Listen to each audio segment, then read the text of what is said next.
Hi Sven, in one of our last videos you explained us on the whiteboard how the interferometer system for the Selene guides work, and you were drawing some interferometers, some metrology card, and I mentioned that we might follow up with a video showing the real parts. So here we are.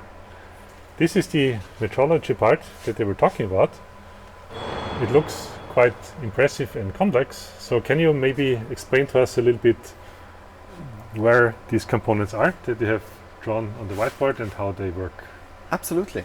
So when we take a front look at it, you might remember we've been talking about those reference surfaces that we need. We would have the first reference surface here, the second reference surface here, and then there is a third precise machine surface here.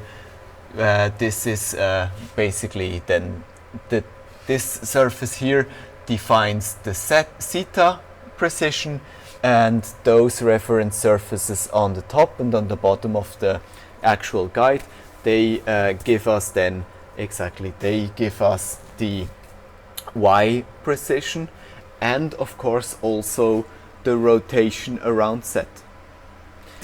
Now the second thing that you see is this card, which is basically the frame here, which moves us along X. We also discussed this in the last video, and you can see the measurement plate here. I can maybe give it a slight push. Yes, you can see how this, from the side you can even see how this this measurement plate is then pushed against the reference surfaces. That's the second thing you can see. What is very hard to see is that the measurement plate itself is again on a kinematic mount. We have two contact points on top and one on the bottom. They are directly milled into this aluminium plate. You see the flexures where it's hanging additionally. And then what's also a little bit disturbing is you can see basically the mechanism that attaches that can pull the measurement plate away from the carrier. So we built this mechanism to make sure that those contact points, those kinematic points, are not scratched or dragged along the reference surface. Mm-hmm. But when we take this away, then we can actually see all those laser mechanics or those laser setups that we have discussed in the interferometry meeting, or interferometry video actually. So you can see all the fibers that lead up to the collimators. Here you can very well see also the collimators you can see the collimators here. Then you can see on the fiber, this fiber here has an orange line on the end. This orange line defines that at this position the fiber has a partially reflecting mirror on it. Why we need that, you can find out in another video.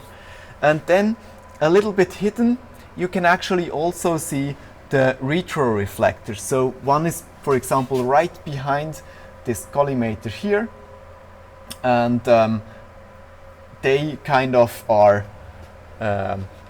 so as described in the other video, all these components are as close together as they can, so we have an as good picture as possible. And again, here you can see the setup that we've created to be able to measure a top mirror setting, but the metrology card is already set up in a way that later on we can just add the fibers, the collimators and the retroreflectors in order to also provide measurement for a potential bottom mirror setup. Mm-hmm. Thanks a lot, Sven. I think we might need to talk about further details of the metrology card in another video. Thanks. Thank you.